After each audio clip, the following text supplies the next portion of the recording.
We welcome you for Contenders Trials. It's Labosco here alongside my partner in crime, Kenobi, getting ready for our first game of today. It is going to be Young and Beautiful versus Vox Nili and Kenobi. We've got a very good one that we get to start with here because we have the two teams at the top of Group A going at it. And I think it's also going to be a very important matchup as well, Labosco, because this will set the tone a little bit for both of these teams and for the group in general going forward. You know, whoever takes the win today is going to have a little bit of room between them and the rest of the competition now, already getting that 3-0 record where one of them's going to be 2-1, which is still fine, but you're near more of the bottom of the pack. And only two teams are going to be going through the top two in this group of five in Group A. So for both of these teams, I think this is a very important matchup and one that they both really would like to win. And you want to make it out of groups, obviously, to get into contenders. But the other thing is, too, is if you end up in that bottom five, you go right back into trials. So you have a bit of a wait before anything happens, too. Like it's just one of those things where it just benefits you so much more to get into contenders than to be stuck sort of in limbo that sort of trials becomes if you're stuck in it. Yeah, and I mean, it's not the worst case scenario. If you're going to lose this one, this is just for them to get the first seed, whoever wins this, because the rest of the teams, you know, Young and Beautiful is technically in second because they have one less map win than Vox Nihili does, but beneath them is Dreadlords, who are 0-1. So it's not the worst thing if you're losing this matchup. You aren't necessarily out of the running entirely. You're just closer to the rest of the field. Whereas if you're the winner of this matchup, you probably guarantee yourself that trials or that contender's spot. So for both of these teams, definitely one that they both want to win. And if we look at the rosters, Labosco, a lot of, especially on Yab, a lot of names that we are very familiar with. You and I have been covering Tier 2 for a very long time. We've seen a lot of the Yab players at World Cup as well on the Netherlands team. So I think for Yab specifically, a lot of big names here that so far with their 2-0 record have been living up to the hype. Yeah, one of those players that we're seeing play really well is Yikids, who's been playing the Genji for Young and Beautiful. Obviously, there's more to the meta than just the Genji, Kenobi, but the Genji has become really an integral part of the current state of Overwatch. Right, and it's because of all the buffs that he's been given recently as well, where he's now become this he's not necessarily as much of a raid boss as he was when Brigitte could give him armor packs, like we saw in Overwatch League recently in the Summer Showdown, but he is still very strong. I think you have to play it a little bit differently now because you don't have the ability to just go in, get armor pack, and then get out for free. You have to play a little bit more carefully around your halts, around the enemy teams, Genji, and how they're going to be playing around you. So I think for what I'm going to be looking out for with both of these Genjis is how they play. Are they going to be super aggressive, like a Sparkle type of Genji? Or are they going to be more like an EQO, where it's very measured and very patient until the right moment is there, where you can go in safely and then get out? Well, we have to, of course, talk about Vox Nihili as well. You talk about another team that has been playing well and also has been kind of showing us some different looks, too, as far as what they've been doing. They've been actually playing a little bit more with the Mei out there. Like Pingu has been playing the Mei on this team, so a bit of a different kind of contrasting styles. Kurama is coming at times too to play Tracer, so they haven't been playing the Genji as much. And that's I think it's a philosophy that's interesting to me, that they aren't, if they aren't playing the Genji. I mean, I believe I've seen Vox Nihili play it a little bit, but they have been sticking more towards the Mei and the Tracer, which is something that actually the San Francisco Shock were doing a lot when we saw them in the Summer Showdown, where they believed that the Tracer and their Mei play was good enough that it could beat the Genji, which at some points it did, but I think Genji just offers so much in the current meta, just in terms of damage output, Dragon Blade, everything that he brings to the table is a lot. So for Vox Nihili, if you're going to be playing the Mei, you're going to be playing the Tracer, it really has to be shining through both of those characters, and they really have to keep the Genji in check, because if they don't, the Genji's just going to slice and dice through their team.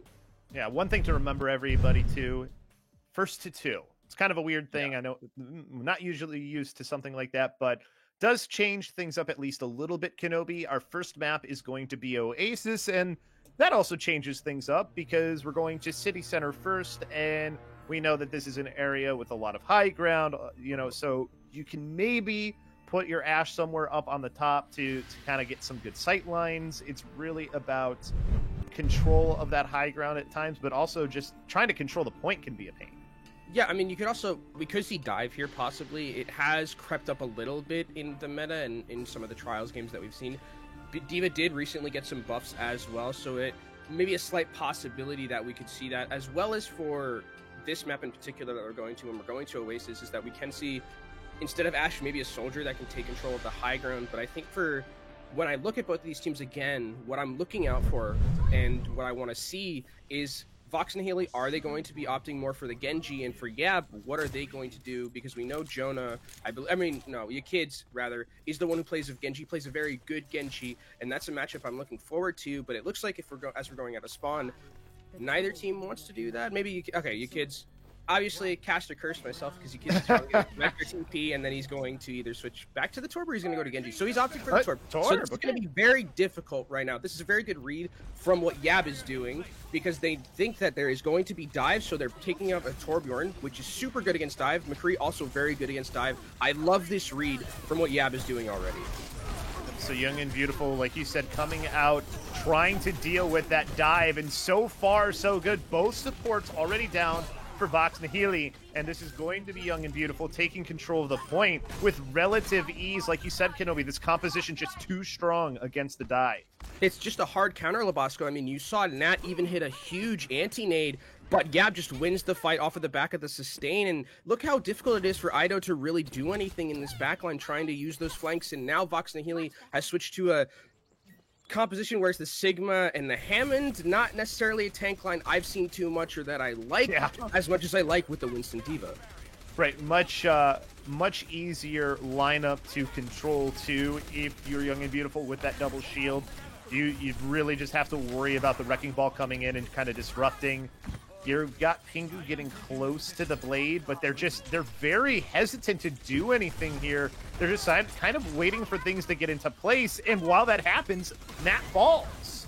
Yeah, I mean they're playing so just scared of the dive defense, which is basically what Yab is meant to do here. It's very difficult for Vox Nihili to dive onto anyone because of all the sustain they have, the CC that they have as well.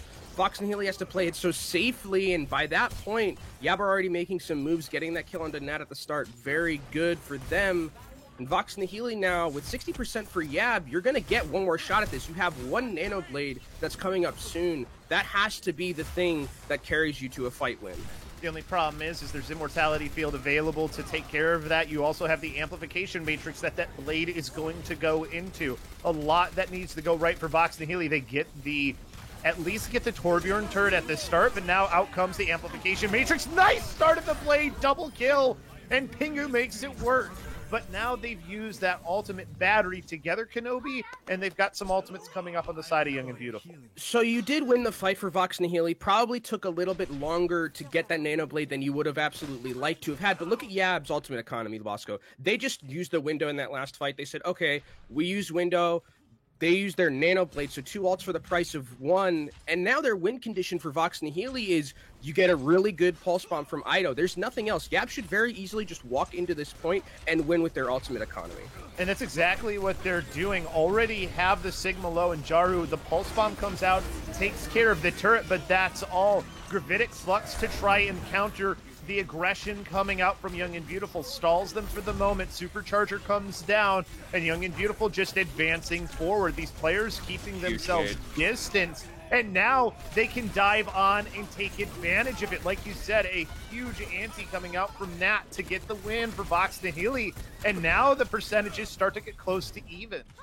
And I said that this was going to be a very easy fight for Yab to win, and it realistically should have been, but it was some really nice kiting from Vox Nihili, getting away from those important ultimates. They let the rally go through, they let the supercharger go through, didn't play as aggressive as they kind of want to with a dive composition like this, and then a huge nade from Nat caps everything off. So now Vox Nihili's the one who's in the driver's seat, Labasso, because they have Nano Blade currently, and they're at 72%. They can very easily end the map right here.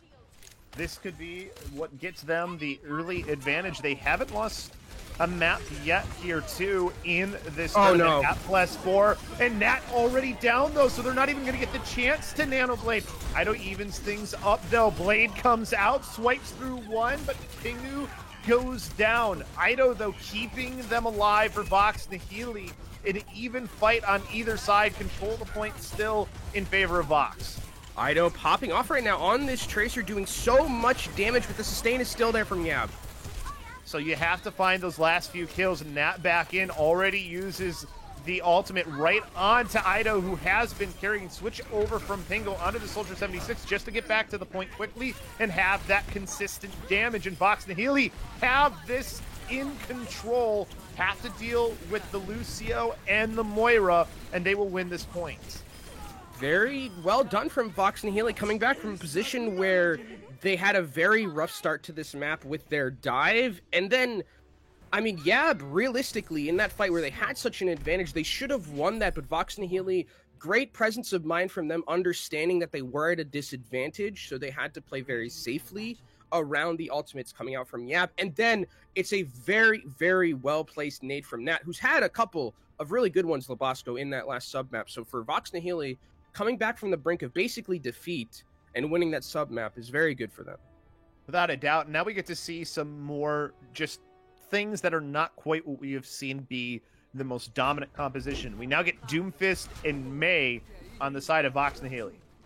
And this is a map, obviously, where a lot of brawl is going to happen in these closed-in quarters areas. Doomfist, very good. There's a lot of walls he can punch people into. And Yab sticking more to the Genji instead, so it doesn't have that one-shot potential. A nice wall at the start, though.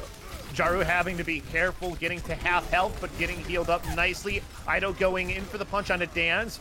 Gets some help from Pingu to get that first elimination. Rocket punching back through, misses. Yikids in the meantime is able to take down Jaru, but there's still another main tank available for the side of Vox Nihili, and they are slowly getting control.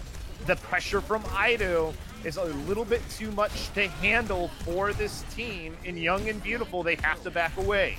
And I actually really like the idea of the Doomfist on this map. It is a map, like I said, he does have a lot of prominence and can do a lot of things with the walls that are around everyone. And the Doomfist already, as you can see, Ido showing 75%. He has a lot of value already on this matchup. And it's going to be very difficult now for Yab to recontest into here. They don't have a lot of ultimates to work with. The one thing that they're going to be looking out for, Labasco, is getting that amplification matrix to push in aggressively onto Vox Nihili and break those shields and push them back onto point.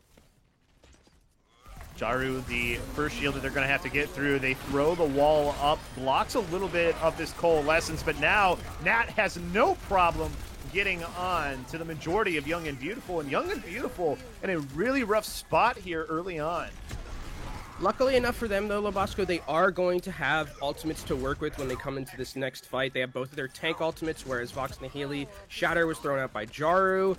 The main thing is that Jonah has not gotten a lot of value with the Mei so far. As you can see, Pingu has that Blizzard, and Jonah only 53% to his, so it's not really the best for them. Amplification matrix down too. Have to be careful with the Blizzard, though. It will keep them away from that amp matrix. Now you have outcome the Sound Mirror, so now Yikids knows he can blade freely, looking for that first target, finds the Moira, but gets taken out by an Icicle from Pingu, evening things back up. Young and Beautiful's best chance starting to slowly go away, but now they start to turn it around. Dan swinging through with the hammer, gets to Brusin, gets another, and now it's just the Mei. Young and Beautiful stop the bleeding at 86% for Vox Nihili. Dan's the man on a mission there, and as we can see, Jonas is able to get finally towards that Blizzard, so this is some advantage that Yab is going to have going into this next fight. Luckily, Nat does have that Coalescence, so he can counter it and keep some people sustained inside of it. Got extreme value from it last time, but Jaru gets caught in the Blizzard. This is a lost fight before it even starts for Vox Nihili. They're just going to back out, but they get ultimates out, Kenobi, at the very least. That's the biggest thing as well, Labasco, and I said there is the Coalescence. There is that Coalescence ability to keep people sustained in Blizzard, but at that point, it's not really worth it, and I think that's a very good decision, because now you have it for this fight, and you can basically go in aggressively, knowing that there isn't anything to stop you like that Mei Blizzard. The only thing they'll have to worry about is this Amp Matrix. The wall goes up to block it, and Yikids in the meantime is able to rocket punch Ido and take him out of the fight. So no value coming through from this Coalescence. They're without one of the most impact players in the Doomfist. And NKZ used that supercharger as well. I mean, an absolutely disgusting halt from Bruce and comboed with that window did so much damage, and now Gab is coming, or continuing to get on this defense. Here's a Shatter from top rope. Nothing comes from it. The counter shatter, even better from Jaru. And Vox Nihili well in control. Another Blizzard built up to already for Pingu too. And now it's just Jonah stalling for as long as possible. Is actually able to get that flip over, but it's already done, and Vox Nihili get it back. Yab are going to get one more shot at this Lobosco. They can be able to touch. It's only 91%. Jonah has the Blizzard ready and available. Nothing on the other side for Vox Nihili. Vox Nihili coming in. Ido in with the punch. Comes back down. Meteor strikes from both of the Doomfists. A player taken out on either side. Now you have the sound barriers being matched, but a slight favor for Vox Nihili, but Ido gets frozen. So it goes back to even in Can. And no Dan way. combining, shattering through. And now you only have 2 players left for Vox Nihili. Young and Beautiful getting the win, and now have the chance to win this point. Maybe one more fight for Vox Nihili. That was nuts from Young and Beautiful, and they're going to stagger this D.Va here, so there's not going to be a full attack here for Vox Nihili, and they're going into a supercharger as well. They're trying to stop them before they can get to the point, trying to cut them off with that supercharger. Coalescence dealing a lot of damage in. Immortality Field down, and Dalek gets a double kill on the Lucio to keep them in front. Yiquids with the uppercut, and now this is all Young and Beautiful. Goodbye, Wrecking Ball, off the map. And we're going to have ourselves a 3rd point to determine our winner on Oasis. On the shatter at the end. Doesn't matter, but it's always funny to see the rocket punch stop like that. That was pretty slick from Jar. Not gonna lie, that was pretty nice. Didn't matter at all. But man, I love seeing Doomfist play Lobosco. Doomfist is one of those characters that is very, very fun to broadcast and very fun to just cast over. And we saw there from both Yikids and from Ido some very good plays coming out from both of them. So I think on this map, Doomfist not going to have the same amount of prevalence because there's not a lot of those closed encounters and walls that you can play around. He's not at that point where he's so strong where you can play on basically any map. So I think we're going to go back towards some different stuff for Vox Nihili. They're showing us kind of what we saw way back at the start of the year with the meta, where we see the Reinhardt and we see the D.Va mixed with the Mei and the McCree. So this is a blast from the past coming out from them. And from Yab, we do see more of the Mei and the Tracer instead. Mei Tracer can be a very good combo too, of course, freezing players up. That burst potential from the Tracer to take a target out. The wall goes up from Vox Nihili is so good, splits off part of Young and Beautiful, and they will get first control. They do lose their Lucio, though, in Froakie at the end, so have to be careful they don't lose anyone else to Jonah, who's been pretty good on that Tracer. Trade's still coming out, and it looks like I don't know if Yab should continue to try and stagger this. Maybe they just want to have a reset, but looks like they're actually going to try and aggress onto this point, Lobosco. This fight's still going on. Yeah, they did manage to get 2 picks there at the end. They've got NKZ out of the mech too, so they have the opportunity. NKZ booped off the map, and Dan's cleaving through. Young and Beautiful turning this around. Have to deal with the Moira on the point, and now just the Mei. This is a very good retake that comes through. They only give up 26% to Vox Nihili for Young and Beautiful. But Young and Beautiful did use ultimates in that last fight, Lobosco. They used the Shatter and they used the Amplification Matrix as well, whereas for Vox Nihili, they didn't really have a lot of ultimates to work with. They only had the Coalescence from that. So now they're going to have the advantage when they come into this next fight with the sustain and with the damage that Coalescence brings. This should be Vox Nihili having a retake unless you kids can make something happen with this Blizzard that he has. We've seen them be able to stifle the value that Nat would want out of the Coalescence before, too. Okay. But we're going to have a pause before we can find out what's going to happen in this next fight, Kenobi. So we'll have to wait and see what will end up happening. Jaru also has the Shatter, too. Jaru's had some really good Shatters already in this game, too. I mean, you did see that last one on the Doomfist, right? Where in that last that was a pretty nice Shatter as well. And right. I like that where if you can just see right now, Yab is holding on the high ground. I think this is very smart from them because they obviously understand that Ryan does have a Shatter, so it's good alt tracking coming out from them. So you don't want to play on the low ground and have the opportunity for someone like Jaru to hit you with a huge Shatter. You play on that high ground, you use the advantage that you have with your Baptiste poke, and you can just basically make life a living hell for a Reinhardt walking into you and having it to hold his shield up. Right, and then you also have a lot of places you can escape to off of the high ground as well, so you can try and hide from, say, the Coalescence that could come out and just try and beam you down from the low ground. I think we're almost ready to come right back into the map here, Kenobi. So we're going to jump right back into this in just a second, just waiting to make sure everybody's ready. I don't even know who we lost, because nobody dropped either. It's the funny thing. And maybe some like incident, spilled water on your keyboard, Is possible. Yeah.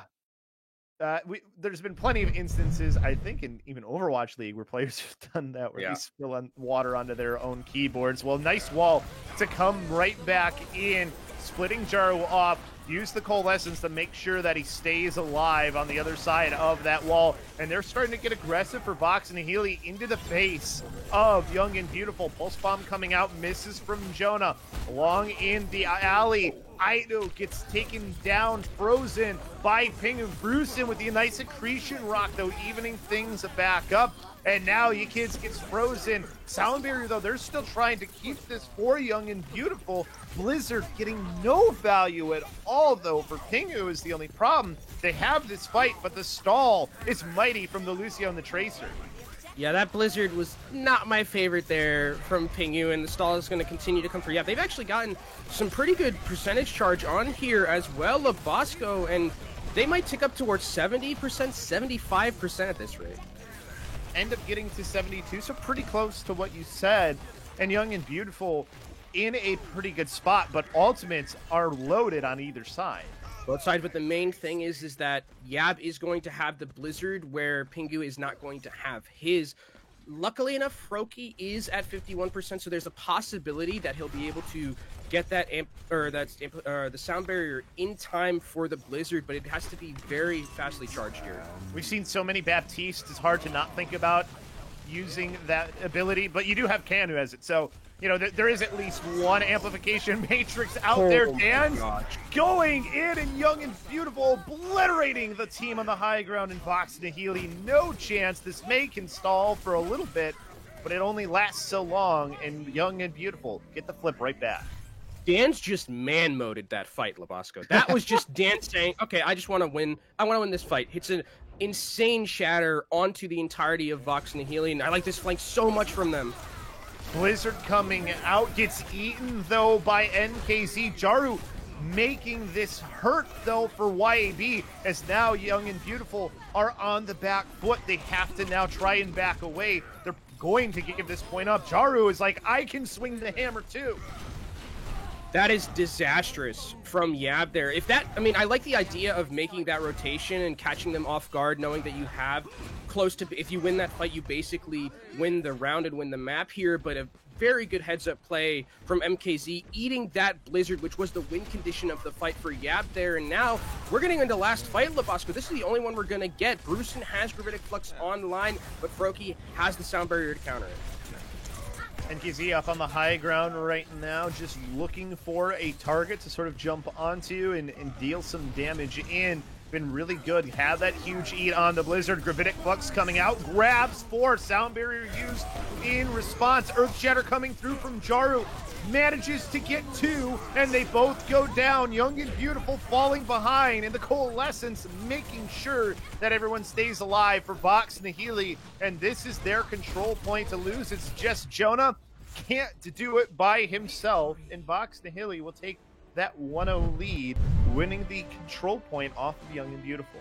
It's like a battle of the Reinhardts, Labasco, from what we saw in that last map. I mean, Jaru there, an absolutely nut shatter coming out from him, especially because he was able to get the support in Khan, takes him down. The Baptiste, that means you don't have Immortality Field, you don't have Sustain. He was also very close towards that window, so if he had stayed alive, there was a possibility that Yab wins that sub-map, but it was very close, I think, between both of these teams, and it's to be expected when we have both of these teams that are at the top of their group so far, both 2-0. It also feels like this might be the biggest outlier of it all, too, just because it's control. So it's hard to know, and Young and Beautiful has already lost a control map previously in this tournament. This has been their weakest mode. So moving on from here, it's going to be very, very interesting to see how things start to play out. If we start to see the composition that's sort of become the norm right now, which is that poke style, but both of these teams have shown clearly they've got more than just that poke comp that they can play. And I think it was also map dependent as well. Some of the compositions that we saw, like the Doomfist, I don't expect to see Doomfist that much anytime soon in any of the other maps that we're going to be playing. But we did see some Genji poke coming out from, I believe it was Yab who played it. Yeah, and I think Fox and Haley actually, they played like GT Dive, which was also really interesting as well to me. So I think the variety that we've seen from both of these teams is pretty awesome coming just from that one control map, and I'm interested to see how it carries over into the next maps that we're going to be having. Yeah, so Route 66 is our next map, by the way. So we already know where we're going, it looks like. So I would Route say... 60, yeah. I would say probably Genji Poke is probably the best comp. I mean, I think it's the best comp in general right now. There's opportunities to play things like Dive if they really want to. Right. You can also play Widow. That is another option.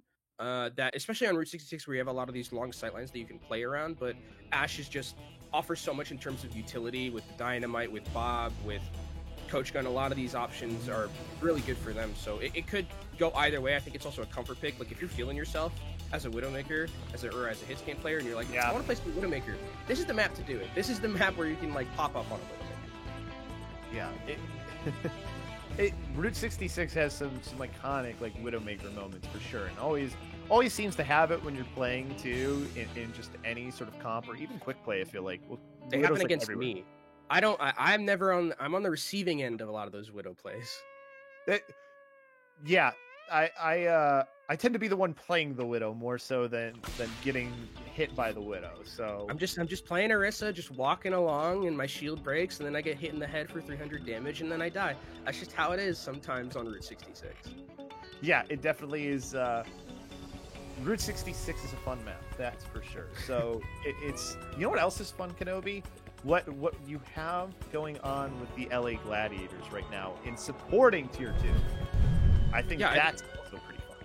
That is definitely fun. I think all the support we can always get for Tier 2 is always great, and I think the more support from Tier 2 from everyone is always great. I mean, when Fran was doing the Community Cup, seeing all of those Overwatch League teams like retweet and post it and signal it out, it was actually really cool to see all of them supporting Tier 2, and I think the way the Glads are doing it right now here with Monkey Bubble is also very cool.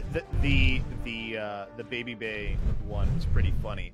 But you know what else is cool about this, about being glad for Tier 2, is you have an opportunity to win something cool. If you get first place, you have the chance to win a LA Gladiators Staples jersey. All you have to do that is have the hashtag glad for Tier 2, glad for T2 on a tweet.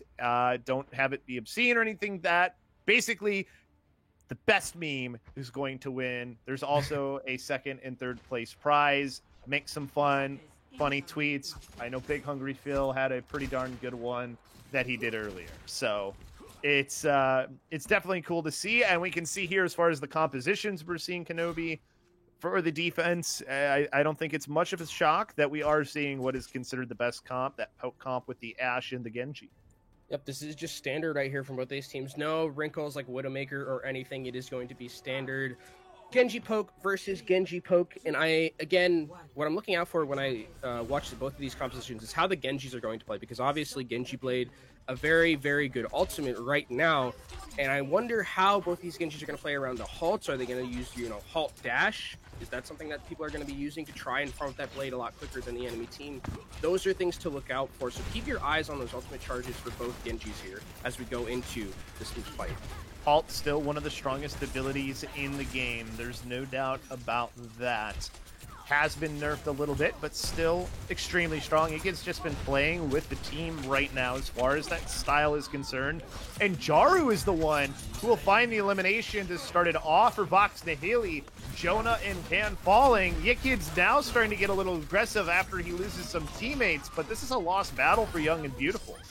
Yeah, once Jonah dies there, nice ghost dash, by the way, from Pingy. That was really well played. Once Jonah dies there, it's very easy for Vox Nihili to just get aggressive and say, okay, you don't have a hit scan option. There's no dynamite like that. We can very easily rush onto you. We have the numbers advantage and the damage advantage as well. So for Vox Nihili, good start from them.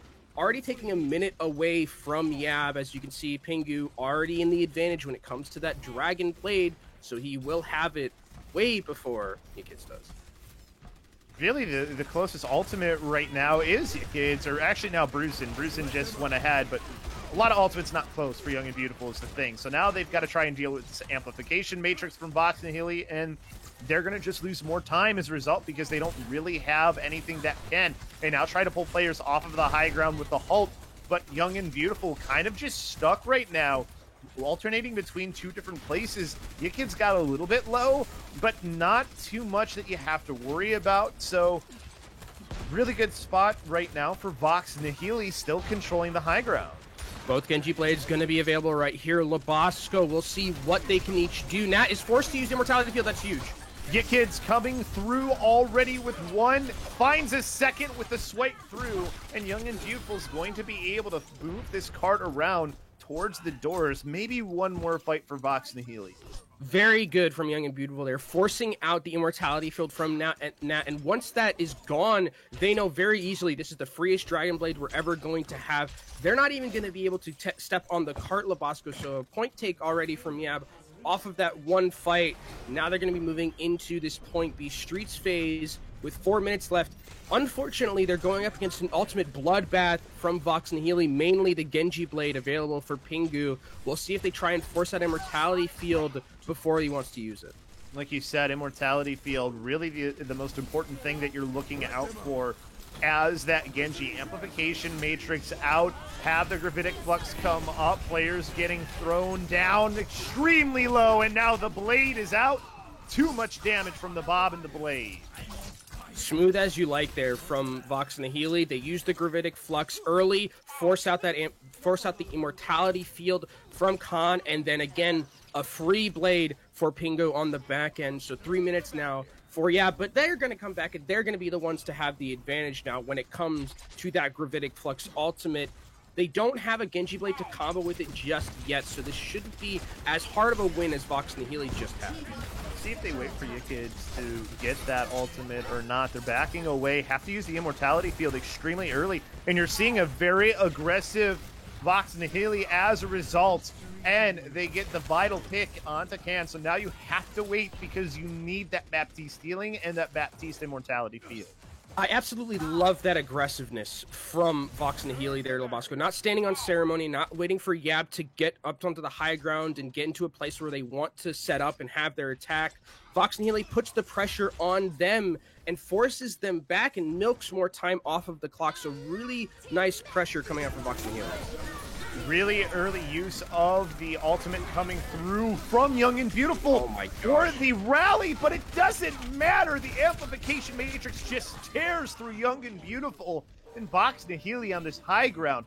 Hey, the cart hasn't even moved yet on this second part of the phase of the. That was a complete slaughter, Lobosco. The window right in front of that area, everyone's just funneling through it like it's D-Day.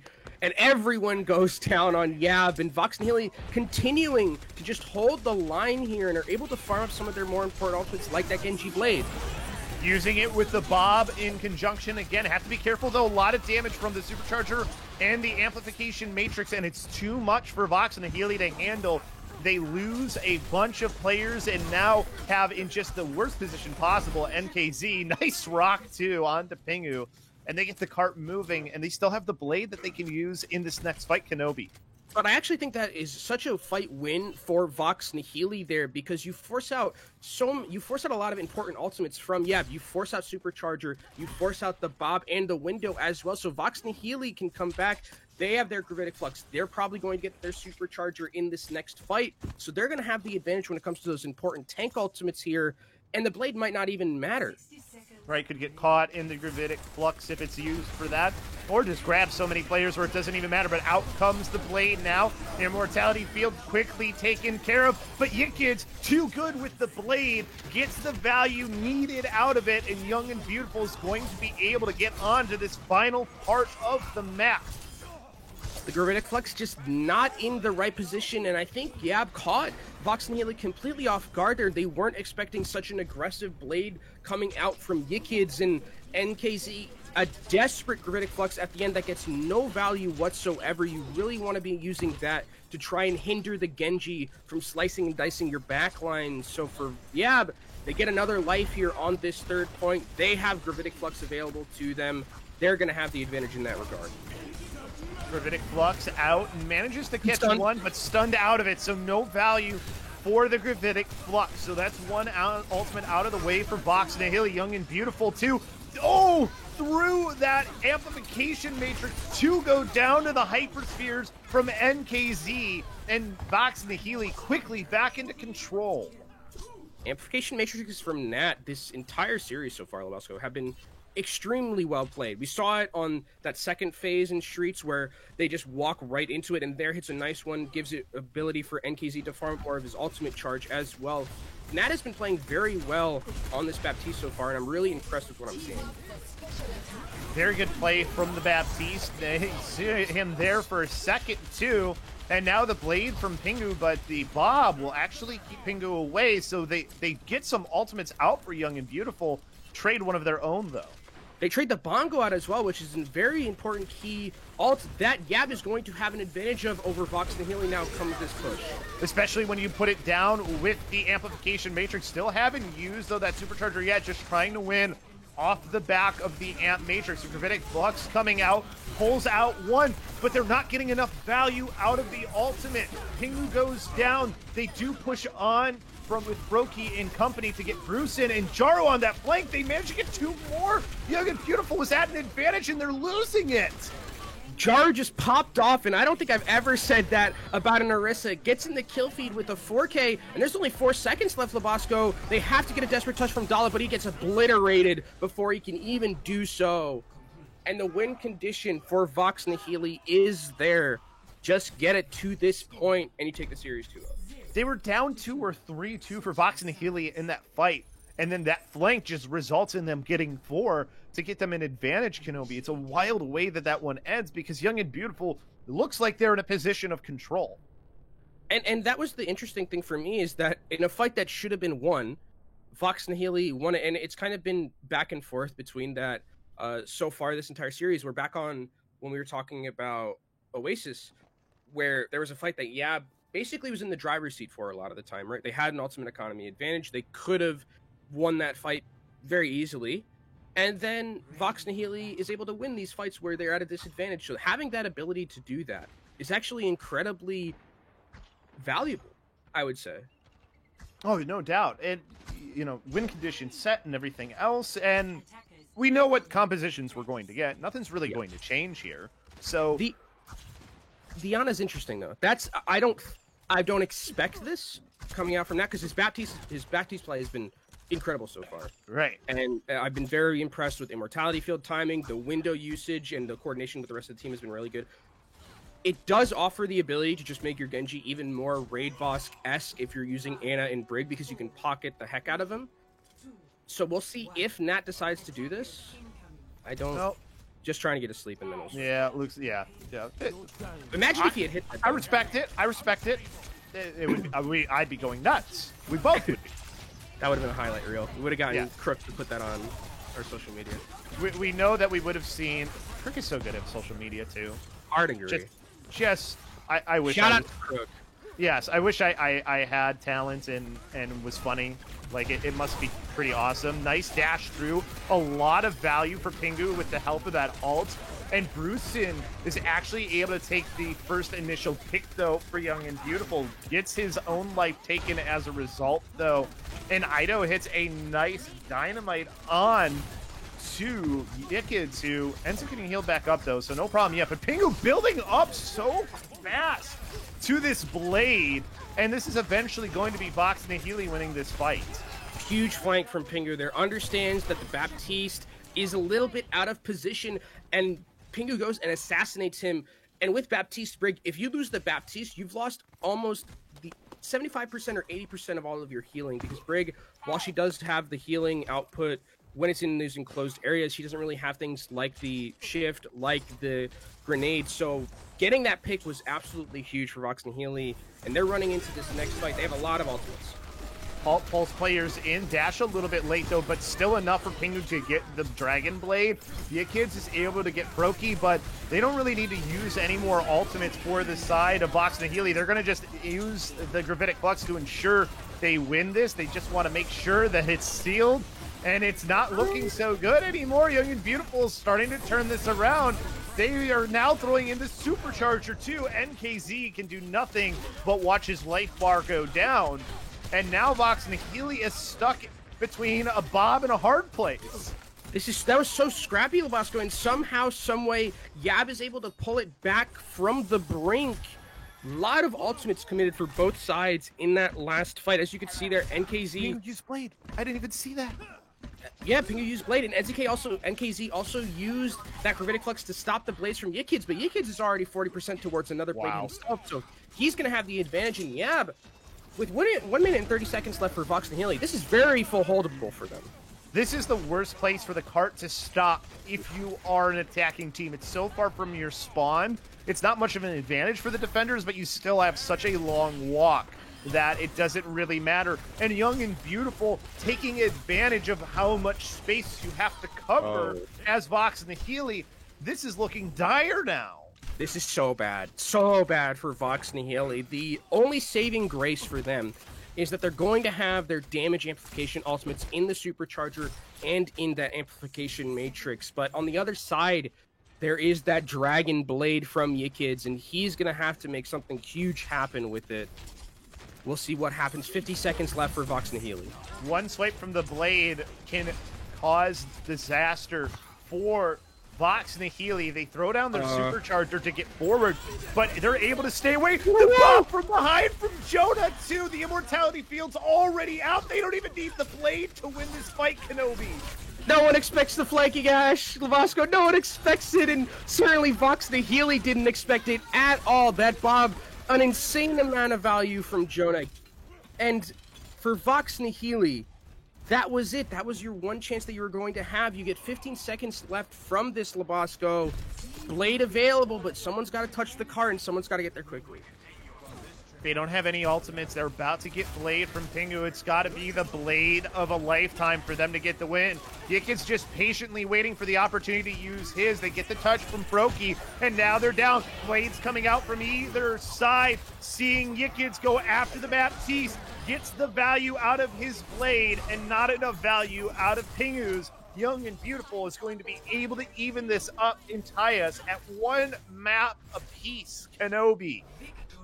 Well, that's one way to do it, Labasco, is to just, the win condition was set for Vox Nihili, but Yap says, no, we're just going to full hold here. We're going to full hold down for 66.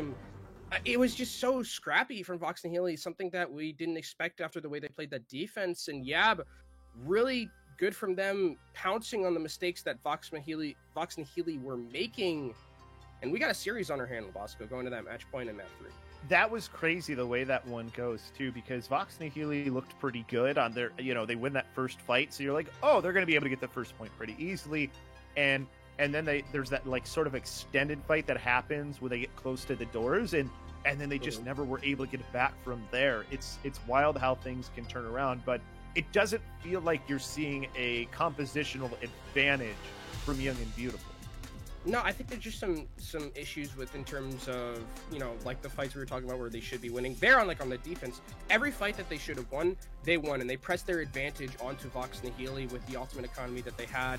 Jonah with that huge flank, which was absolutely nuts. I've never seen an Ashe flank that hard and gives his life for it, but the team wins the team fight after that. So those kind of plays from your carry players, I think, is what you need a little bit more. Yes, and this is a map where maybe it gets a little bit easier to do it. We are going to Temple of Anubis, so a little bit more enclosed. Teams are tighter together. A little bit easier to hit people with the Genji Blade if they're all in one spot. So maybe this is what can make the difference for them. This was the map that we get to see here, and Young and Beautiful is going to be defending first on this next map too, Kenobi. And, the last map, it didn't matter who defended first. Well, sure, but if it's Young and Beautiful are coming off the back of a full hold. So if they're defending first, then if you're Vox Nihili, you're like, oh no, we got full held in our last map. Let's hopefully not get full held again. And Temple of Anubis, a very full holdable map if there ever was one. Also a drawable map. So this series might not even end here, Labasco. We could be going to a map 4 possibly. You're right. That is something that we can do. We have the possibility. I think it's possible to get to a map 5, but it's like the slimmest of slim margins because you have to somehow draw on an escort map, which is possible. It's very improbable, but it's possible. So it's a pretty nuts thing if it does happen. But we're going to take a timeout, and when we come back, we will have that potentially final map for you. So don't go anywhere.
We welcome you back here to Monkey Bubble. It is Contenders Trials. It's Labasco. Alongside me, Kenobi. Map is Temple of Anubis, Young and Beautiful versus Vox Nihili. Tied up 1-1. We've got one more map to potentially find ourselves a winner here, Kenobi. Maybe one more. You never know. Something can draw. That is, and it's Anubis. Anubis is also very drawn, as we know. Labasco in the annals of history in Overwatch. I actually would wonder, what is the map where the most draws happen? It's obviously got to be like a 2CP map or a Assault map. It has to be. And then out of those, I think Anubis has a pretty good shot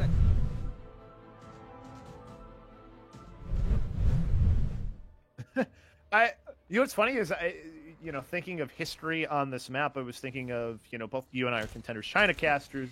I was thinking about a specific Contenders China game in which this was a major map in determining who would end up going onto the finals back in 2018. This is the map where Lucky Future Zenith was able to make this go to a Game 7 versus T1W back in the day. Yeah, I remember that map very vividly. Actually, that was actually pretty. I miss Lucky Future Zenith, but we're here. We're in the now. Yes, we're talking about both of these teams. I mean, they're running. We're in EMEA too. EU. What did you expect? They're running Genji Poe. Did you expect anything else? Maybe that there was going to be something like a dive, but actually, we got a Mei. They do have the Mei, which also on Anubis makes a lot of sense, Labasco, because of the ability to wall off these chokeholds. You can get so much value out of walls, especially on this defense, and a huge aggressive push already from Yab. Lots of damage coming through from Pingu, but it doesn't matter because they just get obliterated for Vox Nihili. Young and Beautiful, well in control. They came through that small choke, didn't care about getting halted up. They knew that they were going to win the fight. I love the aggression from Yab there at Labasco. So cool to see a team just put the foot on the gas and just say, we're not going to let you set up here at all. We're going to rush onto you, use our Mei walls to our advantage, and they do a great job winning that fight very early, Labasco. So you can see Jonah waiting on the flank again. He likes to play this flanking route. Gotten a lot of value out of it so far, too. Not too bad of one. Has the coach gun for the escape. Can just walk right back too if the fight doesn't really go in a way that Jonah thinks it will. So Pingu on a flank himself, having a little bit of trouble crawling on the wall there, but that's okay. Gets stunned up. Booped away really far. Good use, though, of the deflect to make sure he doesn't take too much damage, doesn't get stunned. But in the meantime, Young and Beautiful, with the amplification matrix, have been able to take advantage and win the fight. And in the fact that they've won these fights, Labasco, in the time that Vox Nihili has not been able to really get a foothold in this game at all, they've gotten Blizzard for Yikids. And Blizzard is a really good counter towards Genji Blade, because once the Genji Blades, you throw the Blizzard down onto the floor, all cuddle up in that Blizzard, and the Genji can't do anything. Amplification Matrix going to be used by Vox Nihili, and you can easily hide if you're Young and Beautiful around the corner. So not much value, and now they're running right into the Blizzard is the only problem. Maywall will make sure that they can't escape.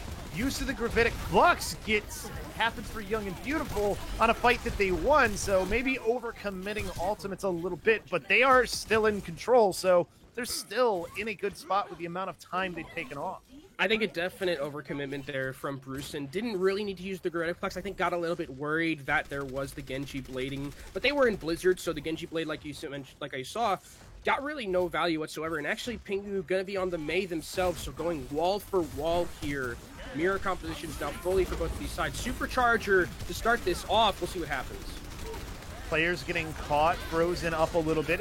Immortality Field already down, and they are surrounded on either side with the help of the Supercharger. Young and Beautiful looking so good on Temple of Anubis. So coordinated, so aggressive, putting the pressure onto Vox Nihili. They're being so proactive instead of Vox Nihili, who this entire 3 minutes so far has had to play reactive more so than anything. So for Yab, this is extremely well played from them. 1 minute left for Vox Nihili to make something happen on this offense. They have the Gravitic Flux and the Supercharger. Gravitic Flux is out. Immortality Field, make sure that nobody falls and they're able to heal up. So cooldown out that you want to ultimate up, though, to try and take advantage of it. Not quite for the side of Vox Nihili. They have the rally, though, so they have an advantage as far as the health, but they need to be able to push on. The only problem is there's a dynamite from Jonah and now a bomb. They can't even get towards this team. Amplification Matrix helped to make sure that they stayed in front, too, for Young and Beautiful. This is a disaster, Labasco, from Vox Nihili. A complete disaster. Supercharger committed here. They only have 10 seconds left. This is all they have. Yikids has Blizzard, though. It's going to be very difficult for Vox Nihili to get onto this point. Wall comes up by Pingu, goes onto the point using the ice block, but has no ability to stay alive anymore. Gravitic Flux out. And already Jaru is down. Pingu's stalling for as long as possible. Ultimate's not getting a whole lot of value for Vox Nihili. NKZ just desperately trying to stay on this point and turn it around. But eventually the damage from Young and Beautiful ends up being too much. Ido can't do anything from the high ground but watch as everyone falls in front. And Young and Beautiful have full held Vox Nihili and need 33% to take the first spot in this Contenders Trials. I mean, Labasco, a completely fabulous defense there from Yab, all things considered. I just love the way that they were playing so proactively, right? Where even from the get-go, when you saw them go in with that Mei at that very first point, they pushed all the way to Dark. And they said, okay, we're not going to let you stand on ceremony, Vox Nihili, and just get and set up and get your executes. No, we're going to take the fight to you, which is realistically what the reverse should be happening. But the defense from Yab was just so good, so well coordinated. Again, still drawable. So we could go to another map. Yeah, true. Yab, based on how they looked on that defense, I would definitely put my money on them if I was gambling there. Yeah. It's legal in a lot of states now too, Kenobi. So, you know, if you really want to bet on things, you can. You know, it's one of those things. It's just a truth now here in the U.S. So, you know, U.S. You know, we're not like some places like in Europe where you know, you've been able to do that for forever. But looking at the composition, I don't think it's a surprise that it's the Ashe and the Mei for Vox Nihili. Right, again, because on defense you have the ability to use those walls to great effect in holding off those chokeholds, because there's really only 2 options to get into the basically point of Anubis, and walls cover all of that. So look out for those walls from Pingu. I wonder if Vox and Healy's going to play as aggressive as Yab did. Doesn't look so. They're just going to hold that high ground. Well, not even having a chance to get forward is Young and Beautiful. They have some players that were able to get into that dark room, but now you kind of have to wait for some of your cooldowns to come back. Some players did get low. They're not going to try and go to the high ground. They're actually going on the low ground around under the bridge. Players getting halted off. You kids right-clicking in. Nobody falling yet, but players getting low for Vox and the Healy. Have to be careful here. The Brigitte halted back in, and Brokey could be the first domino that has Vox and the Healy losing to Young and Beautiful. Amplification Matrix out too for that extra damage. Somebody has to get on the point, not even a chance. And Young and Beautiful take a quick win here on Temple of Anubis and win 2-1 over Vox and the Healy. Very, very quick. You saw them, they played that so patiently as well. Once the wall comes out, they just pull it backwards. They're like, okay, the wall is out, we need to reset, get our health bars all the way up. And then they do something that's really cool, is they fake that they're going through dark on the left side, but then they actually rotate through the mid, get a very nice halt off the side, and take everyone to the low ground. And once it's a brawl like that, it's a Genji's dream in that scenario. So for Yab, from losing that first control to coming back and winning these last 2 maps, phenomenally played from them. They look, I think you can say there's a difference that we saw now after 2 maps of who has a very good grasp of the composition that is dominating everything with the Genji and the Orisa and Sigma and the Ashe. Like you saw some really cool things come out from Young and Beautiful on that map, and just how they played it too when they put in the Mei as well. They looked really good.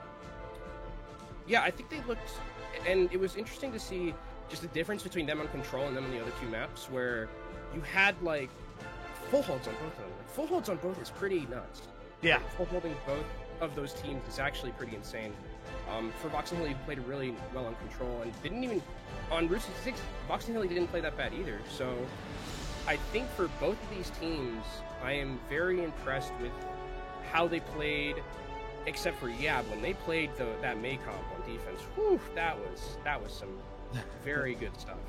It was really, really cool to see. So we're actually going to have an interview with Dala here in a second, I believe. So yes, we are. So I want to ask you about the defense on Anubis. Yeah, that was definitely. It was. So I think we're going to actually bring Dala in here in just a second. So. So now we will have Dala joining us. So Dala, first off, congrats. A very good win for you guys on those last 2 maps. Thank you very much. So the first thing I just want to ask you is, as far as the Control map is concerned, it seemed like, when there was a lot of variance, you guys still played pretty well, but that main composition with the Genji and the Ashe seemed to be where you guys really started to shine.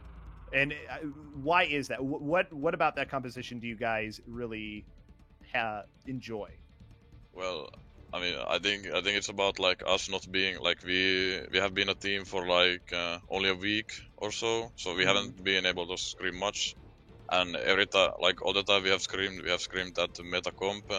So obviously when we play something like Rush or Dive, like it's not gonna be as much as good as our meta because we haven't practiced it enough.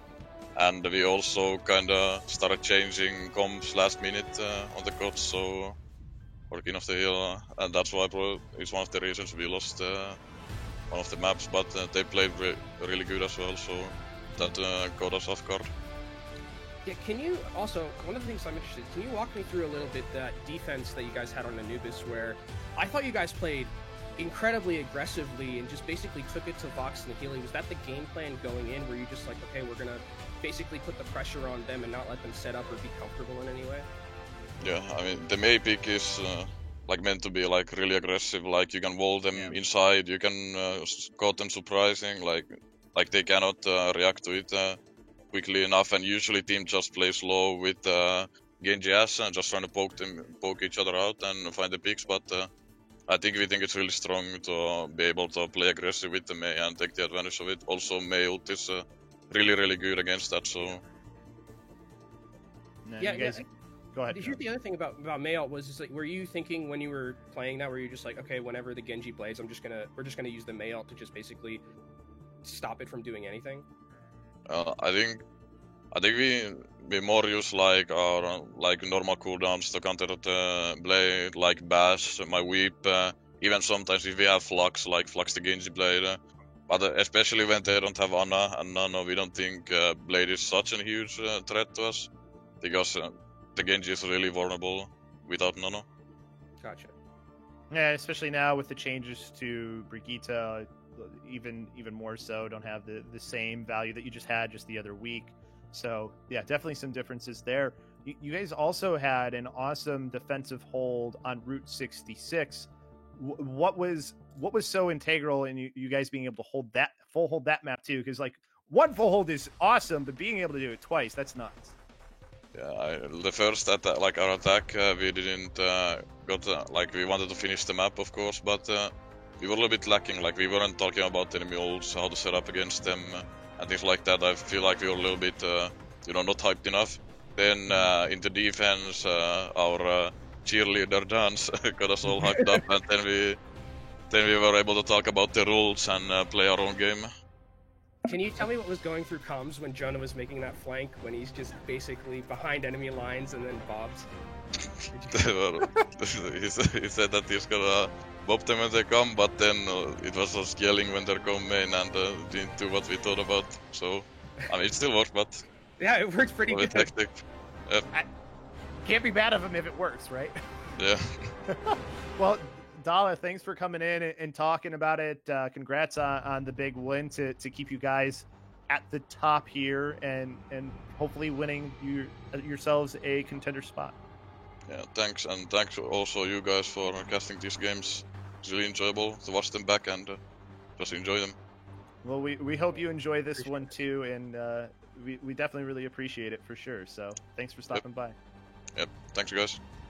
So that was Dala on the victorious Young and Beautiful, in control of the first place spot. I think that might officially give them I don't know not officially yet, because they have to, depends on a couple of things, but still a 3-0. If they win their next map, I think they are pretty much basically guaranteed, because then they'll be 4-0, and at that point it's very difficult for someone to catch you. Even if someone does catch them, they're still probably guaranteed that second spot anyway. So yeah, 3-0. They basically put some distance between them and the rest of the pack. Exactly, and major distance too, because Dreadlords and HSL, like one of those teams is going to have 2 losses. So like you are in such a good place. But you're right, it's not quite there, but we're pretty close. They control their own destiny is the important part. But we're not done figuring out the destiny of some other teams if they're going to have a good shot of making it. We actually have to jump into Group B next. Our next game is going to be Avoided versus the Sheer Cold. So that is our next game that we have. We're going to take a timeout, and we'll have that game here in just a little bit. So don't go anywhere.